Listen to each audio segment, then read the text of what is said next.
안녕하세요. 저는 불과 몇 달 전까지만 하더라도 대한민국에서 평범한 가정을 꾸리고 살던 30대 후반 여자입니다. 단 몇 달 사이에 삶이 송두리째 바뀌어버렸는데요. 정신을 겨우 붙잡고 쓰는 사연인 만큼 두서가 다소 없더라도 양해부터 부탁드려요. 저희 부부는 교제 5달 만에 결혼을 해서 현재 아들딸 하나씩을 낳고 달라는 가정을 만들어 사는 중이었어요. 둘 다 맞벌이를 하는 중인데 월급이 조금 많다는 이유만으로 사실상 제가 집안의 가장 노릇을 하고 있고요.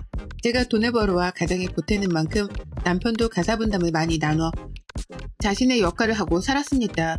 그러다 보니 남들이 보기엔 남녀의 역할이 바뀐 것 같다 할 수도 있겠지만 저희 부부는 다소 다른 부부의 모습으로 살았어요. 저는 열심히 일을 하고 남편은 집안일을 열심히 하는 걸로 말이죠. 자식은 둘이 함께 낳았으니 육아에 있어서만큼은 서로가 적극적으로 나서 키우며 살았고요. 그러다 재작년 말에 남편이 유학 얘기를 꺼내더라고요. 코로나 때문에 회사 일도 위태로운데 일을 그만둔다 하더라도 어디 가서 다시 재취업을 할 수 있는 자신감이 없다고 말이죠. 자신의 앞날이 너무 불투명하고 보잘것없는 게 자존심도 상하고 힘들다면서 실수한탄을 크게 했던 적이 있었습니다. 정작 회사에서 잘리지도 않았고 잘릴 일도 없어 보였는데 말이죠. 근데 전 그런 남편이 이해가 가기도 했어요. 저희 남편은 고졸이었거든요. 특성화고로 진학을 해서 고등학교를 졸업하자마자 취업을 했고 남들처럼 대학 졸업장을 가지고 있진 않았으나 자격증이랑 자격증은 수두룩하게 보유하던 중이었습니다. 누구보다 공부 욕구가 큰 사람이어서 자격증 하나 따는 것만큼은 30대가 되어서도 멈추질 않고 계속했었어요. 그런 남편이었는데 갑자기 유학 얘기를 꺼내니 난감했죠. 그럴만하다 싶으면서도 당황스럽게 마찬가지였고요. 남편의 주장은 이랬습니다. 한국에서 대학 진학을 하는 것보다 외국에서 대학 진학을 하는 게 돈은 더 들지라도 입학은 쉽다고 하더라고요. 자격증도 많이 가지고 있고 자신이 경력직이다 보니 이걸 입학 시에 가산점으로 붙여주는 대학도 있다고 말이죠. 이미 혼자서 유학원까지 투어를 하며 상담을 받은 건지 알고 있던 정보들이 빠삭했습니다. 남편의 말을 들어보니 대학 졸업을 하고 나서 잘만 하면 영주권도 받을 수 있을 것 같고 이걸 잘 이용하면 온 가족들이 다 이미 또 가겠구나 싶더라고요. 물론 저는 그럴 생각이 없었으나 애들 영어 교육을 신경 쓰고 있던 찰나에 그리 나쁘지만 않은 조건이었어요. 남편이 학교를 다니는 동안 애들을 번갈아 보내기만 해도 영어 공부는 충분하겠구나 싶었고요. 당장 큰 문제였던 언어는 어떻게 해결할 건지에 대해서도 물었는데 남편은 그 사이 준비를 많이 했더라고요. 기기를 다루는 직업인데 관련 용어가 영어라서 이미 알고 있는 단어들도 수두룩하고 외국인 노동자가 회사에 몇 있는데 대화를 나누려다 보니 영어를 조금씩 쓸 수밖에 없었다면서 자신감이 차 있었습니다. 그러니 제가 별 수 있나요? 남 잘 되라고 유학을 보내는 것도 아니고 내 남편 잘 되라고 유학을 보내는 거니 오히려 응원해주고자 했습니다. 아이들도 아빠의 도전을 좋게 받아들일 거라고 생각을 했고 누구보다 남편이 잘 되어 우리 가족 길을 살려주고 또 잘 풀렸으면 싶었어요. 그렇게 저는 내 남편 하나를 믿은 채로 타국에 유학을 보냈습니다. 준비 기간 동안 유학 수속을 밟고 비자 발급 등에 들어가는 비용 같은 건 남편이 댔고요. 그 외에 대학 입학금과 학비, 그 전에 수료가 필요한 어학 과정까지 모든 수업에 들어가는 비용을 전부 다 제가 지불을 했습니다. 결코 적은 돈은 아니었지만 내 남편을 위해서 그 정도 투자는 충분히 할 수 있었기에 허리가 휘청이기까지 하진 않았어요. 남편도 고맙다고 두 손을 부여잡고 인사를 하니 고마우면 공부라도 열심히 하고 오겠거니 생각을 하고 믿기로 했죠. 그렇게 저희 부부는 한순간에 장거리 부부가 되었답니다. 서로 떨어져 사는 그 시간 동안 서로 영상통화도 자주 하면서 안부를 주고받았고 아이들은 특히 외국 사는 아빠가 신기한 건지 유독 매일마다 문자와 통화를 주고받으며 생존신고를 했어요. 그러니 저는 남편에 대해서 의심이라고 할 건 전혀 가지질 않았죠. 저렇겠지 아이들을 보고 싶어하는 남편인데 설마 딴 여자한테 눈길이라도 주려나 싶었거든요. 저 어리고 예쁜 자식들이 눈에 밟혀서라도 바람 따위는 관심을 일도두지 않을 것이라 굳게 믿어 의심치 않았습니다. 그걸 증명하는 듯 저는 지난 1년이 좀 안 되는 시간 동안 학비도 빠짐없이 꼬박꼬박 때에 맞춰 보내줬어요. 혹시라도 밥이라도 굶어가며 돈을 아끼겠다고 궁상을 떨고 살까 싶어서 용돈으로 쓰라며 추가 금액도 펑펑 퍼다 줬고요. 그렇게 많은 정성을 쏟아가면서 남편 뒷바라지를 했습니다. 더 멋지게 돌아온 내 남편을 그려보면서 타지살이로 힘들어할 내 남편을 묵묵히 응원하며 살았네요. 하지만 저는 등신같게도 이런 남편으로부터 뒤통수를 세차게 얻어맞게 되었답니다. 아무것도 모르고 무지했던 제가 발등을 크게 찍힌 꼴이었죠. 남편은 처음 한 학기 동안은 공부하고 시험 치르는 게 너무 낯설고 힘든지 통화를 하며 몇 번을 울먹이까지 했었어요. 확실히 와서 쓰는 영어랑 집에서 공부하던 영어랑은 차원이 다른 것 같다면서 스트레스를 어쩔 줄을 몰라 하기도 했죠. 다만 그런 투정이 오래가지 않길래 한두 번씩 뱉어보는 화풀이인가 싶었거든요. 그 과정을 다 견디면 좋은 결과를 얻을 거라고 토닥여주기만 했죠. 하지만 남편은 그 과정을 다 견뎌 이겨낼 생각이 없었더라고요. 한두 번씩 사람이 연락이 안 되는 거예요. 애들이랑 매일같이 연락을 주고받는 사람이었는데 시험 기간만 되면 잠수를 타버리고 또 시험이 끝나고 나서는 밀린 잠을 자야 한다면서 또 잠수를 탔습니다. 겨우 연락이 닿으면 피곤해서 누워있었다며 당당하게 변명을 했죠. 목소리는 정말 다운이 되어 통화를 더 하지도 못할 것 같이 전화를 받았고요. 외국에서 공부하는 게 많이 힘들다고 하던데 내 남편이 쉽지 않나 보구나 싶어서 걱정이 더 컸습니다. 부디 잘 견뎌주길 바라는 마음으로 저는 돈이라도 아낌없이 쓰라며 더 보내줬어요. 먹는 걸로 스트레스를 조금 풀던 사람인데 맛있는 거라도 아낌없이 사 먹으라면서 말이죠. 그러면 남편은 그 순간에만 미친 듯이 고맙다고 감사 인사를 전하며 제 돈을 넙죽 받아냈고요. 결코 쉽지만은 않은 장거리 생활에 지치법도 했지만 제가 돈을 이렇게까지 퍼주는데도 남편이 딴 길로 셀까 싶어 굳게 믿기만 했습니다. 그런데 막 파이널 시험을 끝마쳤을 시기에 남편에게서 한 통의 전화가 왔어요. 말랑 안 와? 보고 싶다고 라고 하더라고요. 저보고 자신 있는 나라로 비행기라도 타고 오라는 소리인 줄 알았습니다. 말투가 꼬인게 딱 술을 마신 듯 했는데 마누라가 보고 싶어서 술주정을 부리는구나 싶었죠. 귀여워서 저도 모르게 웃음이 나왔고 비행기 티켓 사줄 거야? 라며 대답을 했는데요. 돌아오는 남편 대답이 이상했습니다. 뭘 비행기야? 한국 가지 말고 내 옆에 딱 붙어있어? 라고 대답을 하는 거예요. 전 한국이고 남편의 옆에 딱 붙어있지도 않았는데 저보고 그러지 말라고 하니 순간 촉이 딱 왔습니다. 그래서 물었습니다. 네 옆에 딱 붙어있으라고? 나 누구야? 라고요. 누구한테 전화를 한 건지 확실하게 알아보고자 내가 누구인지에 대해서 물었습니다. 그러자 남편은 망설이지도 않고 대답을 했어요. 누구긴 누구야? 내 세컨드 살인이지. 라고 말이에요. 더 생각할 겨를도 없었습니다. 내 이름이 튀어나오지 않는 것에 대한 분노와 배신감으로 살떨림이 온몸에서 느껴지기 시작했고요. 차마 대답을 못한 채 멍한 채로 핸드폰을 붙들고 있었는데 그제서야 술 취한 남편도 이상하다 감이 왔는지 잠시 말이 없더라고요. 그제서야 누구한테 전화를 한 건지에 대해서 사태 파악을 했던 거죠. 지금 자기가 전화를 건 상대가 불륜녀가 아닌 한국에 있는 와이프라는 걸 알아챈 건지 남편은 뒤늦게야 주절주절 변명의 말을 늘어놓았어요. 여보 장난이야. 나 시험 끝나고 여기 애들이랑 술 몇 잔 했어. 장난으로 내기한 거야. 내 맘 알지? 라고 하면서 그게 장난이었다고 한참이나 지 혼자 설레발을 치고 쪽팔려 하면서 말을 장황하게 늘어놓았죠. 하지만 전 대답을 일체 하지 않고 전화를 끊었습니다. 그리고는 그제서야 혼자 조용해진 방 안에서 허공을 보며 새삼 알아차렸죠. 내 남편이 유학을 가서 바람을 피우고 있다는 걸 말입니다. 유학을 간 지 몇 년이 된 것도 아니고 꼴랑 1년도 버티지도 못한 채 바람을 피웠다니요. 이것만으로도 내 남편이 저지른 짓이라 생각하니 믿을 수가 없어 심장이 벌렁거리는데 술 마시고 마누라한테 잘못 전화를 해서 불륜을 들키다니요. 저희 애들 포함한 제 가족들과 불륜녀랑 번갈아 연락을 하며 지내왔다 보니 분간이 안 되는 듯 보였습니다. 그리고 전 분노를 채 삼킬 새도 없이 노트북을 켜서는 밤새도록 남편의 페북과 인스타그램을 뒤졌어요. 제가 인스타그램을 하는 걸 알아서인지 인스타그램에는 가족에게만 공개를 해놨었고 그래서 페북에 추가된 남편 친구 목록만 한참 뒤졌습니다. 그러다 발견했죠. 정말로 남편이 부른 그 이름 사림이라는 년이 있더라고요. 이름이 다소 특이해서 제가 또렷하게 기억을 했었습니다.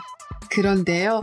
저는 내 남편의 불륜으로 추정이 되는 사람의 계정을 발견했다는 사실과 동시에 또 다른 사실에 경악을 하고 말았어요. 정말 숨이 멎을 뻔했답니다. 글쎄 남편의 그 불륜녀 상대라는 년이 젊은 학생도 아니고 현지 사는 아가씨도 아니고 가정이 있는 유부녀더라고요. 저처럼 딸린 자식이 둘이나 있는 가정이 있는 여자 말입니다. 딱 봐도 저보다 나이가 많아 보이는 것이 40대는 된 것 같은데 페북 프로필에 자신을 똑 닮은 애들을 양옆에 끼고서 무슨 카페에 앉아 커피를 마시는 사진이 보였어요.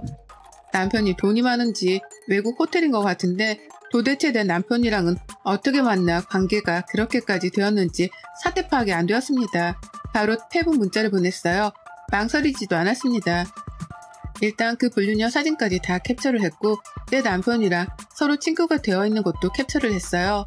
남편한테는 사림이가 누군지 묻고 관계를 캐는 그 사이 불륜녀한테는 내 남편은 아냐며 또 페북 문자로 막 캐기 시작했죠. 그러더니만 두 사람은 벌써 함께 있기라도 한 건지 동시다발적으로 저한테 칼 답장을 해오더라고요.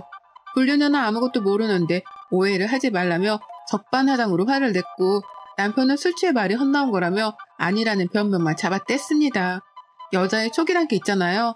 두 사람의 실시간 문자를 번갈아 보니 분명 두 사람은 그 시각 같이 있는 걸로도 모자라 불륜을 저질러 온 게 분명했어요. 그러니 저는 교미 사이트라도 글을 올려 불륜 사실을 폭로하겠다며 극단적인 조치에 나섰고 그로부터 바로 내 남편을 향한 송금은 정지했습니다. 막 파이널 시험이 끝났으니 다음 학기도 다가오는 중이었고 그 말은 즉슨 등록금 낼 날도 다가온다는 뜻이었는데요. 싹 다 끊기로 했어요. 남편한테는 네 알아서 돈 벌어다 학비를 내고 졸업해서 오라 통보만 했죠. 그러니 남편은 펄쩍 뛰고 울고불고 난리도 아니었어요. 지금 당장 자신 일을 어떻게 구하며 그 많은 학비는 또 어떻게 되냐며 세상이 무너져라 매달리더라고요. 자신이 어떻게 온 유학인데 이대로 포기를 시키려 하냐면서 은근슬쩍 제 탓을 하기도 했고요. 그래서 제가 말했습니다. 사림이한테 돈을 빌려달라고 하라고요. 유부녀랑 바람까지 피웠는데 그 정도 대가도 못 받냐 하면서 남편에게 있는 쌍욕이란 욕은 다 퍼부어대고 연락을 차단까지 해버렸어요. 더러우니 내 자식들하고도 연락을 하지 말라면서요. 그렇게 남편이랑은 연락을 끊었고 그때부터 저는 귀신에 홀린 사람 마냥 남편의 불륜녀 뒤를 쫓았습니다. 혹시나 해서 페북 주소를 인스타그램에도 가져다 대어봤더니 바로 그녀의 인스타그램 주소가 뜨더라고요.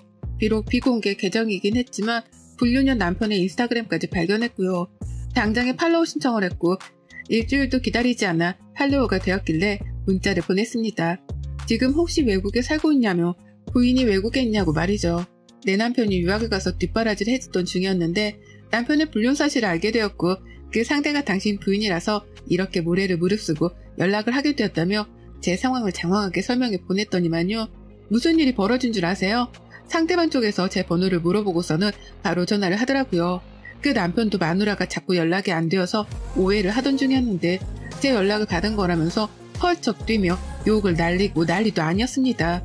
그쪽 남편 말을 들어보니 그 여자는 한국에서 간호사로 일을 했었고 유학을 가서 현지 간호사가 되겠다고 대학을 재학 중이었다 하더라고요. 영주권을 받으면 온 가족들이 다 넘어갈 생각을 하고 준비 중이었다 하면서 말이죠. 이 말을 들으니 정말 두 사람의 불륜이 기정사실화가 된 것 같아 참담했습니다. 비록 평범했어도 정말 애 둘 낳고 잘 살아온 우리 부부였는데 이렇게 유학 한 번을 간 걸 가지고서 사람이 불륜까지 저지를 수 있었던 건가 싶어서 믿을 수가 없었죠. 믿고 싶지도 않았고요. 애초에 불륜을 저지르려고 유학을 계획한 건가 싶기까지 하는 오해가 들려는 찰나 불륜녀의 남편으로부터 자신은 이혼을 하지 않을 거고 제 남편에게 상간난 소송을 걸 계획이라는 통보를 전해 들었습니다. 같은 처지에 놓인 저에게는 마누라 때문에 미안하다면서 사과까지 하시더라고요. 그리고 전 그 남편분의 사과를 받지 않았습니다. 저도 그 불륜녀에게 똑같이 상간녀 소송을 걸 계획이었거든요. 그리고 그날부로 모든 일들은 일사천리로 흘러갔어요. 남편에게 너 소송 걸릴 예정이니 일 더 크게 만들기 전에 당장 한국 들어와라 라고 통보를 했고 모든 용돈이며 학비 송금을 중단한 채로 남편을 내버려 뒀더니만요. 정말 남편이 자진해서 한국에 왔더라고요.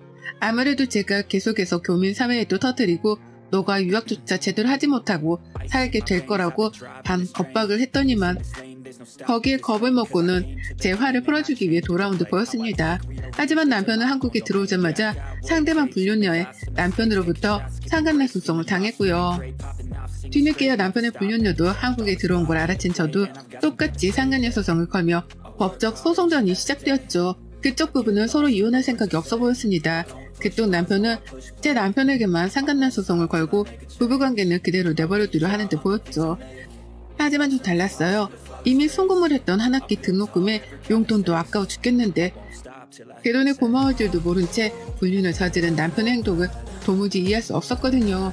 그 돈이면 차라리 내 자식들을 더 좋은 영어 유치원에 보내 교육을 시켰을 텐데, 차라리 어디 필리핀이라도 가서 영어 교육을 시킬 수 있었을 텐데 하는 생각이 너무나 들었답니다. 돈 낭비만 했던 생각에 열이 받아서 남편한테 이혼 통보를 했어요. 당연히 그냥 이혼도 아니고 이혼 소송을 하겠다고 말이죠. 남편은 한순간의 실수였다고, 자기가 공부 때문에 너무 힘들고 외로워 죽겠는데 같은 학교에 있는 한국인 불륜녀를 보고 그만 정신이 나가버린 것 같다면서 별명을 쭉 늘어났습니다. 듣기 거북할 정도로 변명만 늘어났죠. 그러니 CR도 먹힐 리가 없었고, 저는 상간녀 소송과 더불어 이혼 소송까지 치르면서 정신없는 소송전을 시작했어요. 남편한테는 유학비용까지 다 토해내라고 내용 증명도 보냈고요. 남편은 유학을 간다고 멀쩡히 다니던 회사까지 때려치운 후였고, 퇴직금으로는 비자 받고 초기 유학비용을 준비하는 데 돈을 다 써버렸다가 한국에 오자마자 소송을 당해버린 바람에 변호사 선임을 하느라 또 돈을 써야 했습니다. 당연히 수중에 남아있을 돈이 없었죠. 그래서인지 저한테 죽기 살길로 매달리더라고요. 한 번의 잘못이었으니 제발 자신을 구제해달라고, 살려달라고 말이죠. 끝까지 남편으로서 아빠로서 책임을 져버린 것에 대해서는 사과를 하지 않고 자신의 인생을 살려달라는 소리만 해댔습니다. 저는 몰랐는데 남편이 이 정도로 무책임하고 이기적인 놈일 줄은 정말 꿈에도 생각을 못했어요. 불륜을 통해 내 남편의 민낯을 보게 되었다고 생각을 하니 뒷골이 하루에도 여러 번 땡겼죠. 저는 끝까지 남편을 용서할 생각이 없었습니다. 애초에 그런 마음이었으면 이혼 소송까지도 가지 않았을 거예요. 그 사이 남편은 불륜녀한테서 버림까지 받았는지 더욱 처절하게 무너져 내렸고, 결국 유학비용을 더 충당할 수 있는 방법은 아무것도 없다 싶었던지 학교로 돌아가는 걸 포기까지 해버렸습니다. 대학을 나와 영주권까지 받을 것 같다는 거대한 꿈을 꾸고 떠난 남편이었는데요. 불륜으로 한 줌의 죄가 되어서는 외국도 아닌 한국에서 영혼까지 훨훨 다 타버리고야 말았네요. 학교 졸업은 개뿔, 중간에 자퇴를 결심하게 된 걸로도 모자라 불륜녀한테 버림받고 조강지처한테까지 버림을 받았으니 정신이 제정신이니까 만무했고요. 남편 한국에 돌아오자마자 줄곧 집에서 쫓겨나 바깥 생활을 전전했고, 이혼 소송을 하면서는 시댁에 들어가 살기 시작했습니다. 유학을 포기한 후로는 재취업 준비를 한다고 고군분투하는 것 같더니만 그 나이에 그 학벌로 쉽게 이직을 할 수 있는 곳은 없었죠. 그걸 스스로도 아는지 폐인이 되어서는 시댁 안에서만 늘어누워 지내기 시작했고요. 그걸 시어머니가 걱정돼 죽겠다며 저한테 한 번만 봐달라 사정을 하며 또 연락을 해오셨어요. 전 당연히 배신감이 여전히 치를 떠는 중이라고 대답을 하며 거절을 했고요. 어쩌다 우리 부부가 꿈꿨던 꿈이 이리 산산조각이 난 건지 모르겠습니다. 시작은 술 취한 남편의 전화 한 통이었고요. 보고 싶은 내 남편의 전화를 받았다가 불륜녀의 존재를 눈치채며 이 모든 사단이 한순간에 벌어졌죠. 여전히 배신감으로부터 받은 상처가 치유되지 않았고, 얘들을 보면 속상해 가슴이 미어지는 저였습니다. 하지만 마누라가 혼자 한국에 남아 애들을 키우며 돈까지 벌어다가 학비를 대주는데 그 은혜에 빨리 보답을 하려 하기는커녕 외로움에 휩쓸려 바람이나 피울 생각을 했다니, 이건 두고두고 용서를 받지 못할 일이 분명하다 생각하네요. 그러니 더욱 용서는 없고 위자료는 받을 만큼 받아낼 계획입니다. 상간녀한테도 받고 남편한테도 받아서 그 돈으로 내 자식들 영어 과외 하나라도 더 시키며 이 울분을 삼킬 거예요. 망가지는 남편도 애들 때문에 약해지는 것 없이 옆에서 두 눈 시퍼렇게 뜨고 지켜보기만 할 거고요. 혹여나 갑자기 유학이나 장거리를 계획 중인 배우자가 있는 분들은 제 글을 필독해 주시기 바래요.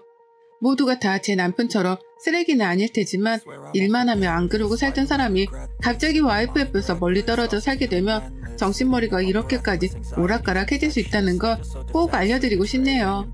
특히나 외국에 가서 살게 된다면 외롭고 허전해진 마음이 얼마나 큰 폭풍으로 몰고 올 수 있는지에 대해서도 말이죠. 내 남편 출세 한번 시키려나 싶었는데 정작 제가 이혼녀가 되어서는 애들을 혼자 키우게 되었습니다. 참 인생은 한치 앞을 알 수가 없네요.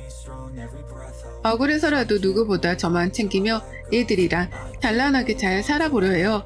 많은 응원의 말씀 부탁드립니다. 여러분의 생각은 댓글로 남겨주세요. 오늘도 시청해주셔서 정말 감사합니다.